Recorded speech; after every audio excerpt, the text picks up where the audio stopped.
سورة الكهف آية كمان ورملا. أعوذ بالله من الشيطان الرجيم. بسم الله الرحمن الرحيم. أولئك الذين كفروا بآيات ربهم ولقائه فحبطت أعمالهم فلا نقيم لهم يوم القيامة وزنا ذلك جزاؤهم جهنم بما كفروا واتخذوا آياتي ورسلي هزوا. إن الذين آمنوا وعملوا الصالحات كانت لهم جنات الفردوس نزلا. بسم الله الرحمن الرحيم، والصلاة والسلام على نبينا محمد وعلى آله وأصحابه وسلم تسليما كثيرا. سبحانك لا علم لنا إلا ما علمتنا إنك أنت العليم الحكيم. أستغفر الله الذي لا إله إلا هو الحي القيوم وأتوب إليه. اللهم انفعنا بما علمتنا وعلمنا ما ينفعنا وزدنا علما. بي أراب سوي هجرية باكلي أني كمناني أني بناني أني ناني شهر الجمادى الآخر من هجرة سنكال ورنا بسنو مغني دورنا ميلادي النصارى كجاتي بافلا أني مغني سبا سنكال فلو بسنو تاني شغناي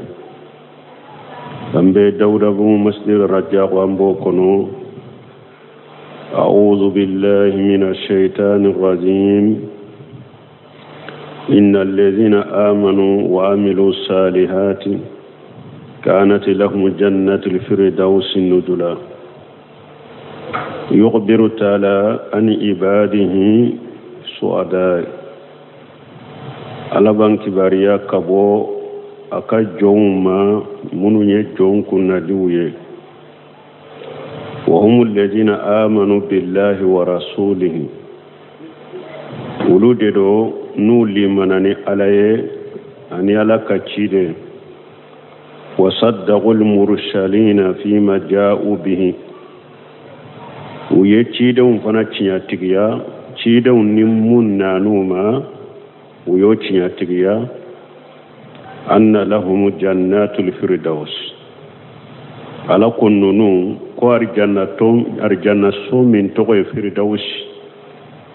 كنو أرجانا سو دي بكن نونو نيه وكدونا فنايه أنو كجيك يورو جنة الفردوس ألا يفوقو أبدي مغوما ما يسارتي فلا دكالا لمنيا baranyuma mogo munum be jannatul firdausi tinyeta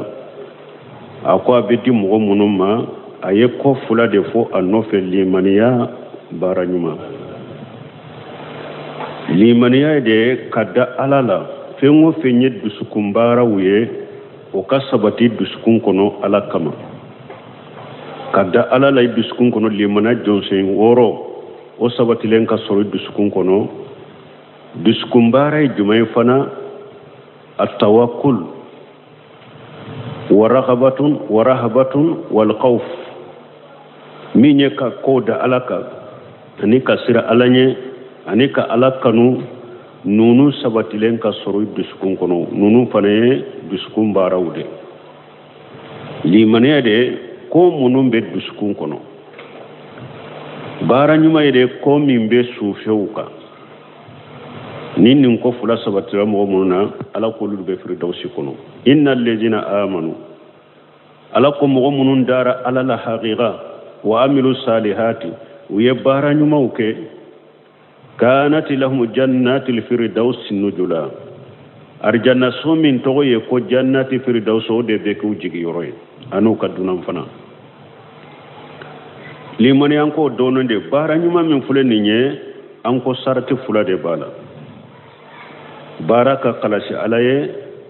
akabbe sariyama ni hada maden ka bara ma kalashi alaya benna sariyama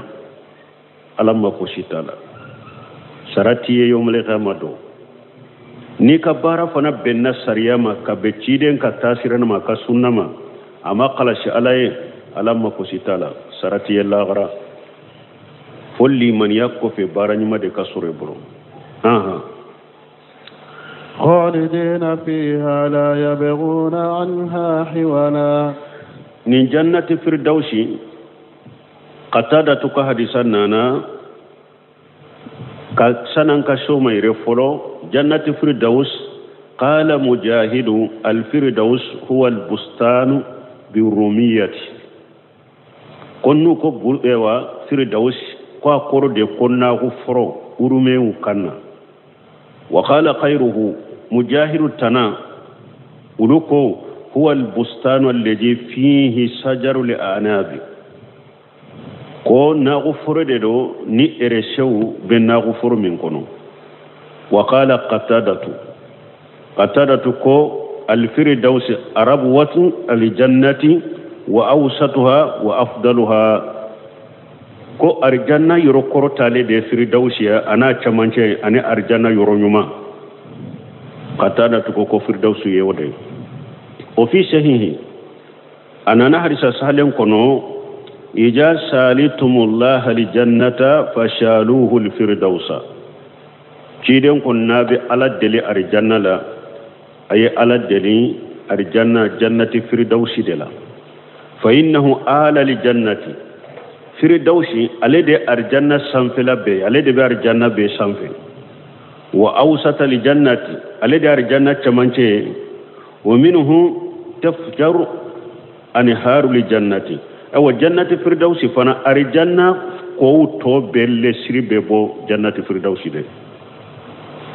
أوكم تشيدن يمانكتو سبفو جنة فردوسي لا مانكتو فولا على دي أرجانا بي سنفلا mankutu fulana ale de arjanna chamance mankutu sabana arjanna ko bebe bo ale de kono bo ninda yahira don ke ba ko arjanna ya qubba kal qubbati ko arjanna be komi tantande woro arjanna woro lamade do arjanna diralendo a woro lamade do parce que fin a sanfela tesiga ka chamance bara fo ka sor orondo fin minye oro yede a sanfila o da ya camance shi akale don ko da to ko arjanna kal qubbatu abe ko me ni be tantan dila chogo mi de aworo la madero ni hadisa koso nujula diyafatan fa inna nujula diyafata dunan fande nujula qalidina fiha ni mu'minu baranyu makelawu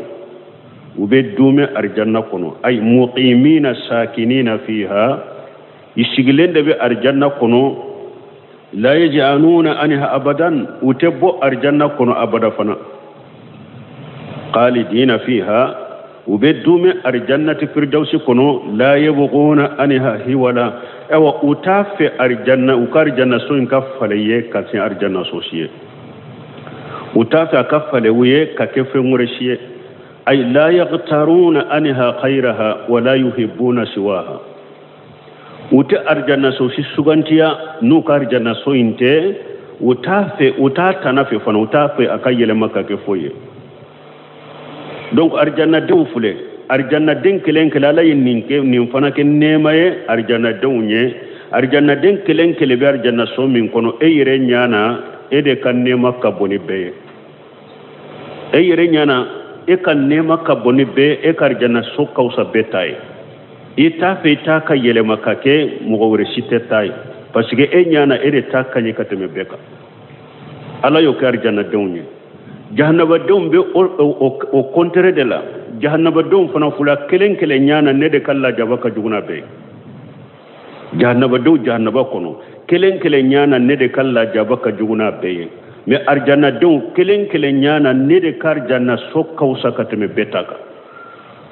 itafa kafaliye kake foye la yabghuna anha wala تنبيه على رغبتهم فيها وحبهم لها نيا حكري جدي كو أرجانا دنكلي إبي كارجانا سو من كنو إبا في إتا في إوا أكايل مكاكي فمورشيه إكارجانا سو إن كانوا بلا فنا ما أنه قد يتوهم فيما هو مقيم في المكان الدائم أنه لا يشأمه أو يمله كاسرو من أرجنة من أرجنة تناي هذا ما دم فله هر جيان فله نيبن نيما لا أكيرا تشوغو نيمنا نيما إنكونو درابنا نيجبويلا إكيرا تشوغو جيان كوفله ni akani bolo chogo bi bolo chogo na mene bolo dombe na abane ge boyla I ka so dakamona jo chogo ni donna kono sanyiga ube dafa yoro iba fe ika bo kono akayele makaki masore iba fe ka sore jo min ka usane oba nege boyla ni ka boli fe nyana chogo maraki kura na bora imeno kono doro obuna nege boyla me arjanna don fulo be arjanna kono kudai mata nege bola arjanna ta nege bo iwa itafi akafale fewye fana ala yo kar janna dawnya fakhbar annahu ma haja dawami wal quludi saramadiyun ala yanki bariya ko arjanna do kafaraka nubi arjanna kono kudai daimu la yaghtaruna amma khamihum jalika mutahawwila kuto kono kudai ba kono bada de mutafi akayele makake foye wala intighala wala ja'anan wala rihlat wala abdala utafi ukawuli ala utafi akafale abadan utafu katayroshi bonni fana ye nema de ni ala yake arjanna dawne ifule bada yorodela badan ibe arjanna kono ne ka arjanna sota nege boyla ata nege boyla itafi kawuli ka bola itafi akafale foye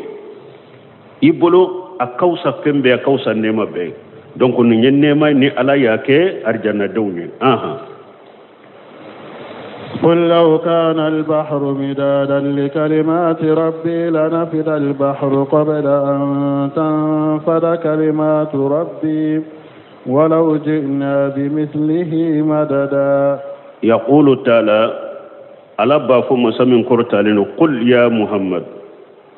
علىكم محمد رفوي لو كان ماء البحر مدادا للقلم baji bebe jiyan kono niya abe jike dawai ka jiya iri beke kalimuye ko alaka kuma sebe baji mbe jibe ba kalimu mbebe kari ka ba alaka kuma te ba sebelila wada talako qul muhammad rafuye law kana al bahru midada li kalimati rabbi niye ewa jinya ewa baji beke jinya baji be jike dawaye ku ka alaka kuma sebe la nafida al bahru qabla an tanfada kalimatu rabbi baji unjum be basani alaka kuma ka ba sebelila wala wajina bi mislihi madada hari ni wona na o baji nyona jiwore de ko aka alaka kuma sebe baji mjibe ba alaka kuma ate ba sebelila donc ninye alaka kuma munufule ninye aka kuma kalimatul kauniyan wa shar'iyya kalimatul kauniya ni munye inma qawluhu li shay inma qawluhu li shay idha aradahu an yaqula lahu kun fayakun kiani kalimatul kauniya ninde fule ko kalimatul kauniya ni ala balla nyini min ka ke aba fo made ke obeke كلمة كونية ينيني كلمة شرعية وهو من شيرا تيدما وهي كلمة شرعية donc niko jinya baji ka ke dawai ka akairu ke kalimuye uka alaka kuma sebe da baji nunun jibe ba alaka kuma ate ba sebelila abe ko mena nana ayawre kono walau annama fil ardi min shajarati aqlam alako iri be jiyan kono niya bedila ka be ke kalimuye wal bahru yamudduhu ka baji ke akadawai nimbadihi sab'atu abhur nu o baji banna ikabbaji wolon fula fana jinati ko ke dawai ma nafidat kalimatullah alaka kuma te basbelila inna allaha ajizun hakim alay shay masade alay kiri masade يقول تعالى لو كانت تلك البهور مدارا لكلمة الله على بانك بريالا كن نمباجي نونم بكيرا دواجي كو كالك كما سبب وصدر كله أغلام نجيا إريب فنكيرا قلموية لا أنكسرت الأقلام قلموين بيتم بكري وفني ماء البحر باجي ونجو ببا وبغيت كلمة الله قائمة لا يفنيها شيء علىك كما جولم بيتو فوي تشكابا علىك كما بيتو فوي تشكابا لأن أحدا لا يستطيع أن يقدر قدره بس كموشي تشكا علىك كما حكفو إتا جاتي دو تشكا حكفو ولا يسني عليه كما ينبغي حتى يكون وهو اللي يسنى على نفسه موشي تشكا على فناتنو كاشا دما على كان كتنو كاشي دغري منا موشي تشو لا فنا ودياتو على يري ديا يرتنو دام فين تشكا على تنو كاشا دما ان ربنا كما يقول وفوق ما نقول او انتي على ان ربنا كما يقول ان انتي على بكم ايريا فو تشومي دي وفوق ما نقول أم بمين فو على بوكا أم على فو تشوكو على بوكا إن مثل النعيم الدنيا أولها وآخرها في النعيم الآخرة كحبة خردل في خلال الأرض كلها جيا كان نيما بك دبي على يجيا دافو كتا جيا ولي جيا كان نيما بك على كان نيما كرو لا غرا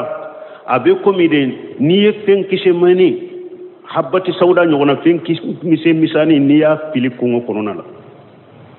abe kungo konona kono e chogo mide donc jiya kan nema te haro bo ala kan nema koro jiya kan nema kata a folo fo allaba o te fo ye lagara kan nema kono abe komi ni fa nyo finki semani niya fili dugu kolo ka kungo konona la abe kungo kono chogo mi donc ni ala ka kuma bonya aya ayeranna ana chaya ani niya iranna ala be kuma niya iranna ala be kuma abe kuma kambala harafu bala abe kuma bil harfi wa sauti ala be kuma wodi ya to ala kuma na de ka qur'ana fo jibrila na fo ci danye sallallahu alaihi wasallam aha قل إنما أنا بشر مثلكم يوحى إلي أنما إلهكم إله واحد فمن كان يرجو لقاء ربه فليعمل عملا صالحا ولا يشرك بعبادة ربه أحدا قل محمد رفوية يقول تعالى لرسوله محمد صلوات الله وسلامه عليه الله بافوا كتشيدني محمد ولا كتنونو أنا ككشباك قل أفو كافو جوني لهؤلاء المشركين المكذبين برسالتك إليهم أفوني مشركون يه منوني إكتشيدني غالونتكيا إني تشيدني منانوما منوني غالونتكيا أفويه ani mogo yi fara ala de ka ki bonya ki teme ka hakeka ka hake dima ika hakete minye afo ulu beye kul mamrafuye inma ana basaru mislukum ne hada madende komi awunyo nete malike fa inni la lam inma ana basaru mislukum faman jama anni kajibun falyati bimisli ma jitu bi ne hada madende koma awunyo ni mogo min nya galon fo ko ne ye ewa waho min fo ne ye min fo nya galon de tige ne hada madende ko min nyogo ne ye min fo e fana ka nyogo na fo na ya soro qur'ana be tige kundela ne hada madende ko ma nyogo na ye ne galon tige ya ko nye qur'ana min fo mbake ka min fo ko ngalondo ne hada madende ko ma nyogo na a fana kana na nyogo na ke fa inni fulanna ne hada madende ko ma nyogo na fa inni la alamul ghaiba nte ko dogolendo fima akhbartuhum bihi min al-maadi ko munun temena ninyo fo awye nte ko dogolendo hada maden de inye koma nyogon te ko dogolendo amma salitumu min qissati ashabil kahfi wa khabari jil qaranaini mimma huwa mutabi'u fi nafsi al-amri mfule ka ko munu fulawu yesisa sora in kono ayin nin ka ko mununa minye kulungo dunkon demsen munun do nakulu kulungo dunko kibariya ani jil qaranaini kibariya nyu fawye ko mu kera chogome lawla ma atla anillahu alayhi ni ala to manne bon nunun kalamade donc ndun te saka ke baranu ye donc ne ba ko barani wahawde akanindo ne hada madende ko ma nyugo hada madon to be dimi chogomi ci dembe dimi o chogola hada madon to be dusu kasi chogomi ci dembe dusu kasi o chogola hada maden to be ni sonja chogomi ci dembe ni sonja o chogo kelena hada madon to kungo bu muna chogomi kungo be ci dembe no chogo kelena hada madon to minogo bu mina chogomi minogo bu ci dem fana mina o chogo kelena hada madon to ubu yere korosi tilema chogomi tile kala ya kani soro ni be sira tile kala ya ci dem fana tumba yere korosi tile kala ya ma hada madon to bi yere korosi nene juguma chogomi nene kani soro na bindegu ci den tumba yere korosi nene maka nene finudo na beta kele yero wala aben nege drokudo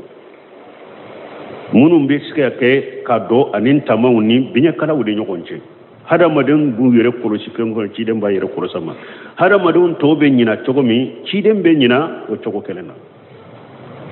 hada madon ya koni tabulo na tabayala ci den nyambe kelenya abe bana abe kenaya suma bala na be tama suma bala kara duke mugo ka mugo munumba ko cide nyere nurani yu ko cide nye noro de ko simate cide na oye kuma ciyale nye oye ngaloye mugo hada maden to ni be tama suma bila chogomi suma be cide no chogo kelena hada maden to ni tile digrila ibe do yiri suma koro chogomi pour ka tile mina koro cide mboke suma bala be do suma koro kuma munu fule ni nyenu bu fo kama jamulu la ka bidia wala ngalonde do de la tula ngalonde do na ya soro sumate cide na sallallahu alaihi wasallam waye kaba ko bele bale tama se bele bale ala tumba fo me suma bala kuma mugoto ani hada madum be kelenya nko dondo la kato sallila cide nyinana atila le sallo ko do farala sallide kadwe wa ube mundo ako doma farakare wa ko nyinana awa ko nyinana ay hakli jig ana ansa kama tansawna nebe nyina ko ma ube nyina chogomide donc hada made yatta be yala ciden hada maden to be kelenya nimbe arabdo ke mo ka munum budda makasi ni cidenye no taraw ka kaburula ciden ka kaburula no mimme e ka jala mugo joshi ciden ka e wa ko go mimbe ni wo bala no be afo ko ciden ka kaburu ben yande ni mu ma yere josola o ba banku fula josola o ba ka e wa doroki josola o be aka jala mugo josola ka josa yerela ka ke ko mi barika do de be ni aya be araduku ka aw gaw yere josimina kogo sempulu de do ani ciden ka kaburu kajja yere awa don nyana nulu ko ni tara hiju yoro la umashe ciden ka kaburu ka jara kewa aya bu bolo kuma hiji yere de teliman ko ye ciden yere bonya ka teme furu ya bonya ka teme alaka ciden kanu kabu uduskun ko na bonya ka uduskun ka teme hari ala yere ka don yere miru lai umata hiju yere kama mutara awa ciden ka kaburu de kama ibn Usaymin rahimahullah ne ayat tawsiri la ka tawsiri kono tawsiri suratul kaf ako ale yere ko san dola hiji don ni wakati corona mogo mununa hiji don naw jigna jidda dro ba bila kata makka be direti ba fa kana she madina ma ni hiju banana beta madina beta ko o kele ye hiji don de do bali ko kana ta madina ko o hiji jen kasirade ka kasi uyenne bali norola uyenne bali na kunna abe kasi do kama uko enana hiju de kama ube enana cidenga kaburu de kama ko ale nana kaburu de kama bo nunun ti uta kunyere do hiju yorola donc ne ayo na nyugo na be aradukuka cidem bonya na kanuna karamaye minye wama atakum rasulu faqujuhu wama nahakum an fantahu cidem bonya ninde akarama ninde ayemin dima dinani bato chogola oke ayi bali minna otoe cidem bonyali ninde me cidem bonyali akaramalite ko ebeta iyere josi kogola kogo min ni kaburu yere kaja ko biti yere josala ubi ka damas kasini cidenye ubi ebe yoro ika ciden wole comme bo min fo mawludi kenen ka ko ciden be no ka mawludi kenen nonu ka cide a seneyalen do ka bo nonu ma ciden ka bo nonu ye awa ciden hadama denyo koma nyugo ayode foya bo mbe min fo awye innama ilahukum yuha ilayya difference fulayan innama ana basaru mislukum hadama denya dan na tabayala ciden hadama den to be kelenye difference be yoro juma sisa yuha ilayya wahaw be cinne ma wahaw te ci automa anni ciden ka difference fule jibril bin alima wahaw be chama wahaw te ci hada madun toma donc an bora nyugo nan yoro la ale ye ciden de wahaw be jigaka anto te ciden wahaw te jiganga wama yantiqu anil hawa in huwa illa wahyuha ciden te kuma na nindi moy ale ko ni be fenwo fenfo be wahaw na cirama aya de do ni ciden nya ko wahaw de do hadisa ko ni de do na sahara ko hadisa sahalen de do wahaw de do ciden ma fona yirede a wahawra kanama de wodi ato don ko nu fenwo fen sabatira hadisa sahalenda nu ko ciden de kon nin ka fote nin ka kete ika fo atigi ko abe qur'ana ko nayi nyinin kay siga be qur'ana ko abe qur'ana ko hari bi muso do yule tinyinin ka ko alece abeta fuleli kela udefe fuleli kela ubeta uludefe ale ya fo ceye ku ko o mani ayele hadisa fo ceye ko hadisa ko ni tera fuleli kela fe lajali kela fe ni madala ka salite min tilebinani ni dara la ka prana qur'ana ko ale ka yira ale la qur'ana kono ko ate ko hadisa la fulembe ko aka ayira ale la qur'ana kono ko foi tala ko aka ayira ale la qur'ana kono balme fingo fen sabatira ciden kari salo be qur'ana kono abdullah ibn mas'ud de o fanyo parce que ko dondo la ko cide abdullah ibn mas'ud ko muso de ma ako mugo mimbe siwere niba ado ikunsigi kono ka tugu kunsigila akoy dangalendo munante mugo danga alay min danga cidenya danga tigi ka dangali be qur'ana ko al wasilu mesido ani be shiwere farika shika muso in ko abdullah ibn mas'ud ma akoy ka ye kuma min fo I janto ka kuma labe ko de ko mugo min be shiwere tugu ika shinna koy dangalendo cidenya danga ko be qur'ana ko ne ye qur'ana kala kata ku fo ku ka fu misi dombaga ube shiwore tugu baga ikasine dangalendo ne ma ye qur'ana kono de abdullah ibn mas'ud ko ma wa in kunti qaraitihi faqad wajaritihi akunna ya suru ye qur'ana koni kala minye ewa mesi doni dangali mesi donna dangali ewa ya suru qur'ana kono ako abdullah ibn mas'ud ko cogodi abdullah ibn mas'ud ko yema aya kalawa wama ataakum rasulu faquduhu wama nahakum anhu fantahu akonni ayabe awa ko mesi donna dangali be yorodela abe qur'ana kono ala de ko ni cide nye min dawma ya mina ni cide nya bali minna ya toy abe qur'ana kono donc ala ye be wahawci ne ma wahawci te ci awma mais wahu min cire ma wahu yinya maryan kam fu awye fana a folo annama ilahukum ilahu wahid ko aka bato fenye bato fenkelende ala ye wahawci ma wa innama akhbirukum annama ilahukum ala ye wahawci ma kon kaw kibariya ko aka bato fenkele allazi ad'ukum ila ibadatihi bato femmin nimbe awwale kata bato ma bato fenkele ala kelem pew foyi ka bato te bato fensite min ka bato tiani ala kelem pew te aw mbawwele katawde bato ma de ad'ukum ila ibadatihi mbawwele katawde bato ma ilahu wahidu la sharika lahu bato fenkelende do je nyogon tala faman kana yarju liqa rabbih aw fule ni mugo min jegi bala koy bi tigi ala kumbe nyogo la khara ay sawabahu wa jazaahu salihah ni mugo mi hakili bala I jigi bala ko yomale kama doybe koko ke jian kono ibi ka sara kumbe nyogonya ala fede ala bi sarade fal ya amal amalan salihah wala bara nyuma ke de bara nyuma ke bunin bara nyuma bun kasir yere bena fonye ma kana muwafiqa li shar'i illah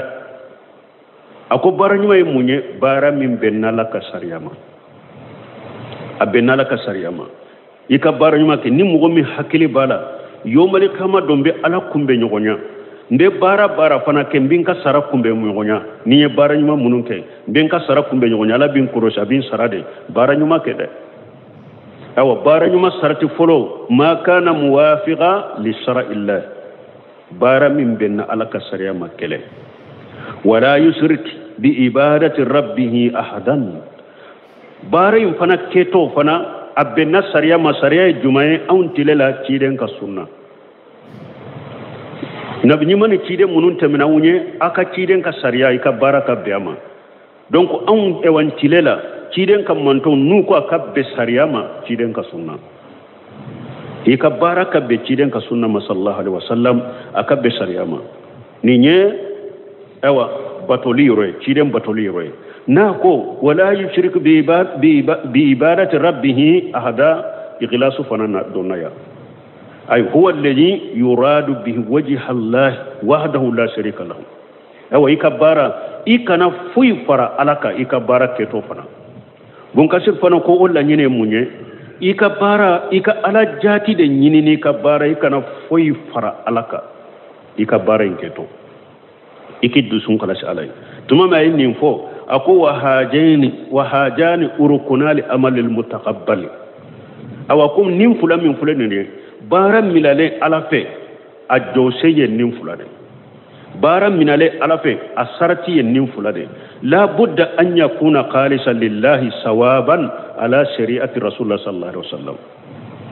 bara la budda fo baraka ke ika baraka kalashi alaye akake sawabaye kake ciden ka sariyaka ibaraka ke sariya ya kabbe ka ke ciden ka sariya ka balmun barakila be jiyan kono ni man nin ko fula de kuroshi ka barala fu de bi bolo sara shitiye yo malika amado ibe bara lan tamina minna hal nuna bikum bil aksarina amana alladhina dalla sayum fil hayati dunya wa hum yahsabuna annahum yuhsinuna sunwa ibe ke ore nin ko fula man nyogon soro bara la bara nyuma tede sarata la qiyama baraka kalashi alaye baraka be ciden ka sunna sallallahu alaihi wasallam o bun kasiru bu be ka delila fo ni bara makalashi alai atamina ayat delila nata ko annabi hurairah tan nabi sallallahu alaihi wasallam yarwihi anillahi azza wa jalla ko hadisa kamina ba hurairah ma ka hadisai mafula ka hadisa mina ba hurairah ma kabun nabi nyuma nya hadisai mafula ka ba tigi alafi hadisul qudusiyya annahu qala ciden ko alako ana khairu surakai akun ne de jenyogo nyumaye faman amila amala asraka fihi khairi fa ana bari'un minhu wa huwa lilladhi asraka ko alako hadisul qudsi kuno kuni mugo ye bara ke iye fenwore faranne alaka o bara kono ne ala barila ka bo o bara ma iye min faraka o taro mugo ni bara ke iye fenwore faranne alaka o bara inketo ne ala ya fara o bara la mbari la ka boala iye min farika de bara nye o tayi ne tate donc hadamare ala bato balar bato ala ko ni ba ke ni jiya antere ni jiya nafa ni jiya togoni ni jiya yere jira doye sarati yalla qarade har ni yere ni ka jama yere jate ko barakela ngana ni dilali kala sarafu de ti yalla qarite foila ni fute nkafu akame nkafu akaye nkafu akadonye nkafu nkanna fado soro nkafu nkatonka joyorola nkana genka boy ka bonka joyorola nin tigila mo kelenkere sarati yalla qara ala kan sikan tangay be barafula wanni mahmud bil labidi anna rasulullah sallallahu alaihi wasallam anana mahmud bil labidi bolo ko ala ka cida ala ka taruna kisibaka qala inna aqwafa ma aqafu alaikum shirkul asqara cidin ko manto mbe sirani minye fulanka fo ya fitini qalu o ma shirkul asqaru ya rasulullah sebon ko ala ka cide fulanka fo ya fitini juman fanaye qala iryaw cidin ko yere jira balimo ni mogo mi janto yere lan an be jiyan laba minna e yere bi yere jate barakela ngana ye me lagare be min kalama ibe taye aya kono wa badalahu min allahi ma lam yakunu yahtasibuna ala kan kisoma tembe tabbangi wu lagara u hakili tunte minna e yere nyana ne yere ne nyogo na bato kelate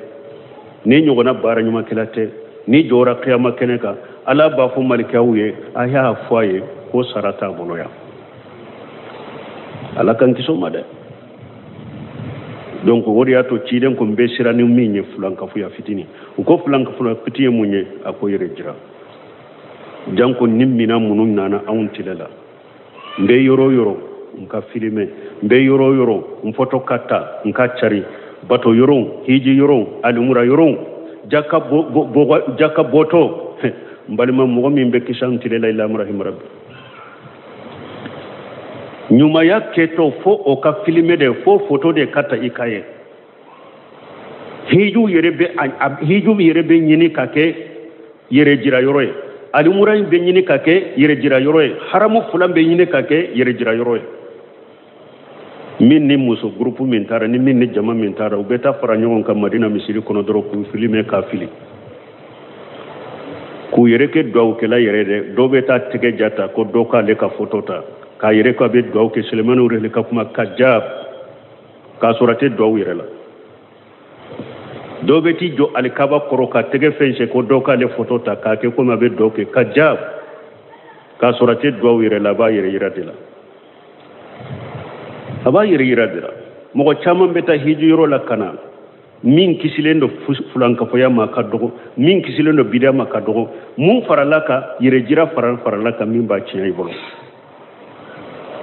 min ka hiju be kisibbi min ka le mura be kisibbi min ka bato be kisabolo bi illa marahim rabbi parce que ni be yere filmer de pour mo ka donna na makka mo ka donna na le mura la mo ka don fule ali kaba koro ibe ni filmer min nakka fili kata jiya pantanani o yere jira de ewa hadisa to lambe yaqulu allah yawm al-qiyamati jajuji an-nas bi amalihim ciden ko ala ba fo yawm al-qiyamah don ni ala be barakela usaranu ka barawye ijhabu ila alladhina kuntum turauna fi dunya awa ala ba fo yere jirantuye awtumba yere jiramunu najiya kuno ayata ufe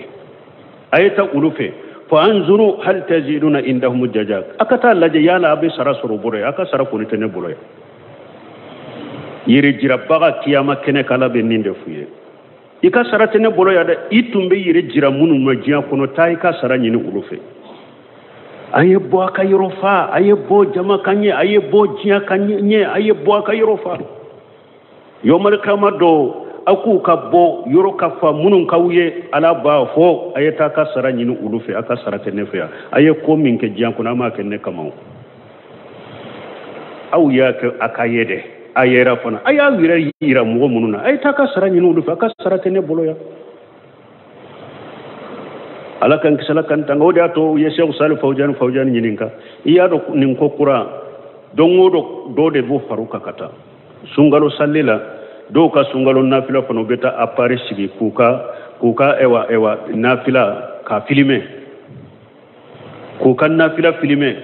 ubo fana ci mo ma Fawjani nyinin kan ni nako riya haja mina riya uko Fawjani ma ko sisa mo do usallito ku bu yere filime kuka sungalo nafila filime akon ni yere jirate akon munum bo ke yere jiranti do yere jirate do alakan salakan tangade hadisa dona na ciden ko annabi bakrata hadisa min abi bakrata ma qala rasulullah sallallahu alaihi wasallam ko alaka ciden ko alaka taruna kisibaka man samma Allah bihi ni mogo yi ka kuma ufode ki ka wajuru kire puru akamede ala bi ka kuma abe mogo be meala aba la me mogo be la qiyama kenaka o kore munye ni mogo min fana iyado ko do be hada mademba ke iriya oye pour min beye nkaye kuma fota yibe ulufo pour akame ciden ko ni mogo yi e ka kuma fode kuma munye ala kuma uye bato kuma uye ulufe pour mogo ku mede karasa de kamfule ninye ayen nin fo yamfe ayen nin fo yamfe ayen nin fo yamfe niya ko ode kama puru mo ka me lagara do qiyama kene ka labe woleli kala de bila ka woleli ke karasa qiyama kene mo qiyama kene jama karasa dendo jiya atumba akakko ke puru mo ka me de ewa abeka to me yere jiranti de tundo jiya kono sammallahu bi ala bi ka kolla me mo bela qiyama kene ka ki ika ewa woleli kala ka woleli ki to fo be ka me ka fo tumbe jiyan ko tumbe ni baradela ako man ara allah bihi awa ni mo mi ni ka baraw ke pour mo ko yede ala bi rabela de ni mo mi ni ka baraw ke fana ko mo ka yede ala be ira bela qiyama kene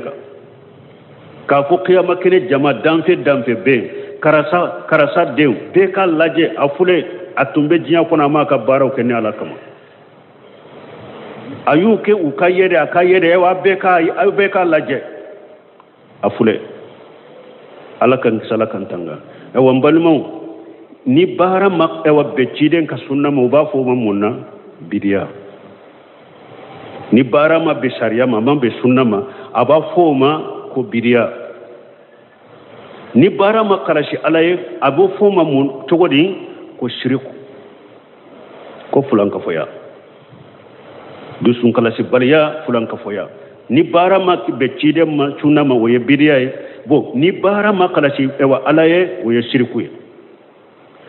donc bun ka siru fule ka ni bara ma kala si alaye ay fule ko ode delilaw fo mais ni bara ma be cide ka sunna ma ate sara abe sagila lagara o delay jumay amba aisha to ka hadisa ako cide ko man ahdasa fi amrina haja ma laysa minhu fa huwa radd wa fi riwayati man amila amala laysa lahu amruna fa huwa radd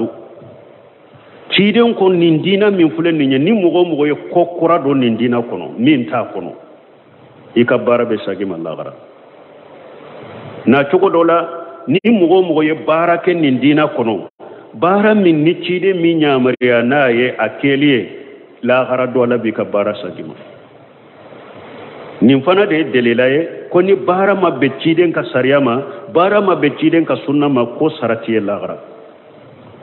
o dalawe donc ni bara ma kala alay saratiye la gara o delaw fule bun ka sir yo fo awye wala bara kila kelenkele bara inkeli mangele on balimo bara keli mangele min ka gele bara la de akamina ye inna ma yataqabbalu allah min almuttaqin wodatu sarafu do ko konni ale tunya do ko ala ya le ka sujudu kelen minaye ko o kadi ale ka teme jiyana ka kono na fembe ka ko paskala ko qur'ana kono inna ma yataqabbalu allah min almuttaqin ko ala be alanya sernya bawde ka bara mina ala te be ka bara mina koy be bara minna jamana kuna be minna jamana kuna yin ayen fo ko to yo ko were be woyo ala te be bara mina koy ala nya siranya baga be sira la nya folwa aka bare en kala sira la folwa aka bare be na ciden ka sunna ma folwa ayen ninde nyina ka barawla me aka na ta kuluna ka toye ka woyo folode odi ato bara chama nyere ni bara ba ala yere mo nyini mo fo ala ye mo fo tabarakallazi bi yadihi almulku allazi khalaqa al-mauta wal hayata liyabluwakum ayyukum ahsanu amala ala de sayadda kanyana ma yadda puru kaula jarabi min ka barakani ama fu min ka barakacha ama fu min ye barabake ama fu be kabara min ka bebe kaba min ka barala bebe kaba min ka kewalo ma fu liyabluwakum ayyukum ahsanu amala ala ye nyumande fole wodi ato aya tawsir la fudel ibn yadi ko aqlasuhu wa aswabuhu ako bara nyuma ye munye bara kalasile ani bara sabuma ukaya aba ali ma aqlasuhu ma aswabuhu qala idha kana li amal khalisan wa lam yakun sawaban lam yuqbal wa idha kana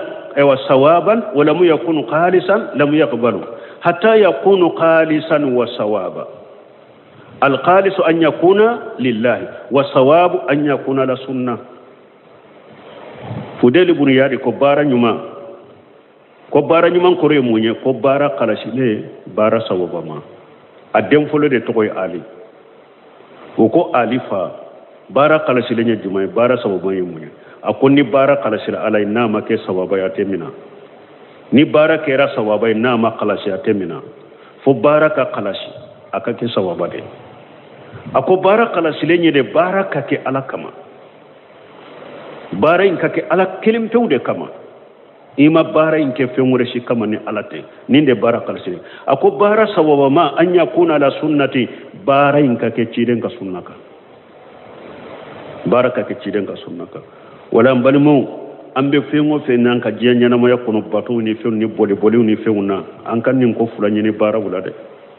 nin ko fula masabati mo ka bara la ni e wa ciden batoli masabati e bidiya bi bolo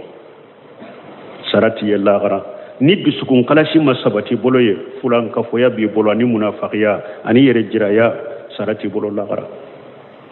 ala kan kisala kan tanga wakati be fuma sirari inshallah subhanakallahumma rabbana bihamdika ashhadu an la ilaha illa anta astaghfiruka wa atubu ilayk